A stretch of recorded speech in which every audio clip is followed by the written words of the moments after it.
नमस्कार, आप देख रहे हैं न्यूज फॉर नेशन और मैं हूं प्रियदर्शन।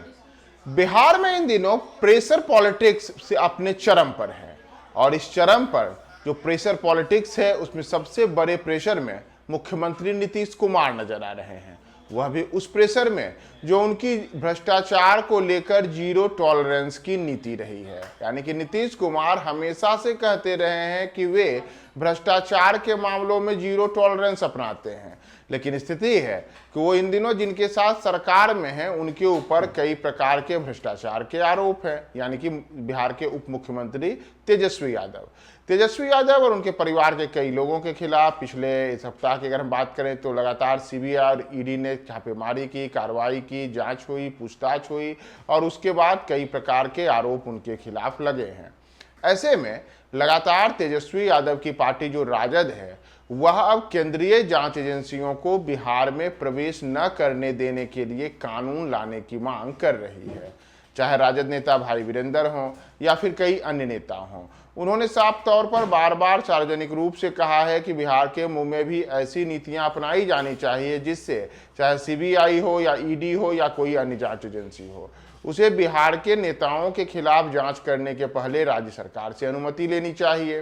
लेकिन अगर आप याद करें तो ऐसा ये जो मांग है, यह मांग कोई पहली बार नहीं है, इसके पहले भी इस प्रकार की मांग उठ चुकी है और मुख्यमंत्री नीतीश कुमार इन मांगों को शुरू से दरकिनार करते रहे हैं। इसके पहले भी जब लालू परिवार के खिलाफ वर्ष 2015 में बिहार में जब महागठबंधन की सरकार बनी थी तो उसके बाद जब लालू परिवार के खिलाफ अलग अलग मामलों को लेकर के केंद्रीय जांच एजेंसियों ने जांच की प्रक्रिया शुरू की थी तो उस समय भी राजद के नेताओं ने यही मांग की थी कि चाहे सीबीआई हो चाहे ईडी हो, उसे बिहार में अगर लालू परिवार या किसी भी नेता के खिलाफ जो जांच की प्रक्रिया होती है उसे शुरू करना हो तो उसके पहले राज्य सरकार से आदेश ले, उसकी अनुमति के बाद ही अपनी जांच की प्रक्रिया को आगे बढ़ाए। लेकिन नीतीश कुमार ने तब भी इनकी मांगों को सिरे से दरकिनार कर दिया था और इसे स्वीकारा नहीं था। लेकिन अब समय बदला और अब एक बार फिर से नीतीश और लालू प्रसाद की पार्टी एक साथ है। लेकिन संयोग से एक बार फिर से नीतीश तो मुख्यमंत्री हैं, लेकिन भ्रष्टाचार के जिन मामलों को लेकर के तब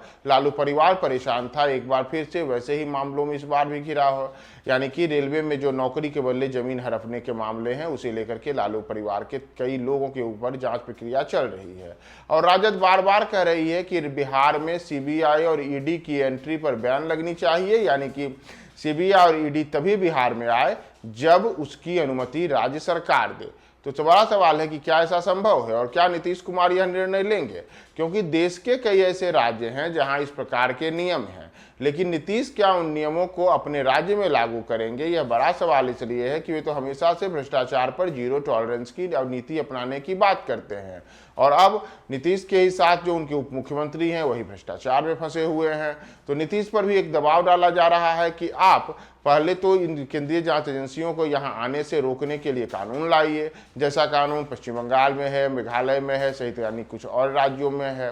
तो नीतीश उस स्थिति में है, यानी कि नीतीश उसके कानून को लाएंगे या नहीं लाएंगे, यह प्रेशर जो है वह अब किस रूप में सामने आएगा। दरअसल अगर नीतीश कुमार की हम बात करें तो नीतीश हमेशा से सुशासन की जो अपनी छवि है उसे बरकरार रखने के लिए लगातार प्रयासरत रहे हैं और ऐसे में अब उनके ऊपर जो यह दबाव बनाया जा रहा है तो इसे यह समझना होगा कि क्या नीतीश के लिए कर पाना संभव है।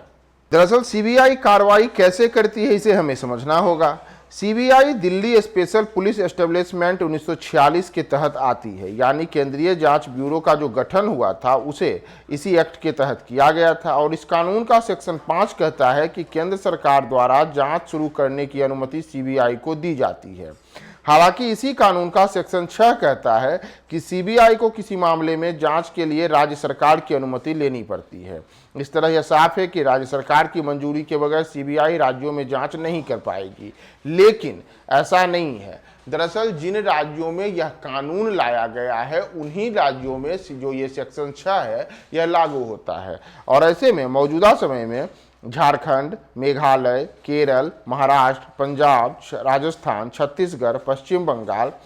यह राज्य हैं जहां पर सीबीआई को अपनी कार्रवाई करने के पहले राज्य सरकार से अनुमति लेने की जो प्रक्रिया है उसे पूरी करनी होती है। लेकिन बिहार में अब तक ऐसी स्थिति देखने को नहीं मिली है। तो नीतीश कुमार पर अब यही दबाव बनाया जा रहा है कि आप सीबीआई को यहां आने से रोकने के लिए पहले जो आदेश वाली प्रक्रिया है, यानी कि जो सेक्शन 6 है, इसे लागू किया जाए। तो नीतीश कुमार अब तक इसे टालते रहे हैं। अब देख महत्वपूर्ण है कि तेजस्वी यादव को पहले बिहार का मुख्यमंत्री बनाने के लिए अलग अलग राजद नेताओं ने नीतीश पर दबाव बनाया, लेकिन अब वो भ्रष्टाचार के मामले में फंसे हैं, तो उनके ऊपर जो यह मांग चल रही थी उससे कहीं न कहीं नीतीश सुकून की सांस ले रहे हैं। लेकिन अब उनके ऊपर सीबीआई और ईडी की एंट्री रोकने की बात कही जा रही है। तो नीतीश अगर इस प्रेशर पॉलिटिक्स में आते हैं तो संभव है कि यह एक राजद की बड़ी जीत होगी। लेकिन नीतीश की जैसी छवि रही है, उस छवि को सुधारने में संभव है कि नीतीश ऐसा कोई निर्णय नहीं ले जिससे भ्रष्टाचार से समझौता करने का कोई आरोप नीतीश कुमार पर लग जाए।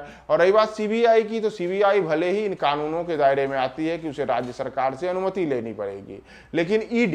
ईडी के लिए ऐसी कोई जो कहे बेरी है वह नहीं है। ईडी स्वतंत्र है, वह कहीं भी जाकर के जांच प्रक्रिया कर सकती है। तो इसके लिए अगर सीबीआई को लेकर के नीतीश कुमार यह कानून ला भी देते हैं तो ईडी के हाथ स्वतंत्र रहेंगे। और नीतीश कुमार के जो सहयोगी हैं बिहार के उप मुख्यमंत्री तेजस्वी यादव, वह इन दिनों ईडी की कार्रवाई से ही परेशान हैं। तो ईडी को किसी प्रकार की जांच की प्रक्रिया को आगे बढ़ाने के लिए किसी राज्य सरकार से अनुमति लेने की आवश्यकता नहीं पड़ती है। तो लेकिन महत्वपूर्ण होगा कि क्या सीबीआई को रोकने के लिए नीतीश अब कोई कानून लाते हैं या फिर अपने सुशासन की छवि को बरकरार रखने के लिए भ्रष्टाचार के खिलाफ जीरो टॉलरेंस की नीति को अपनाए रखते हैं।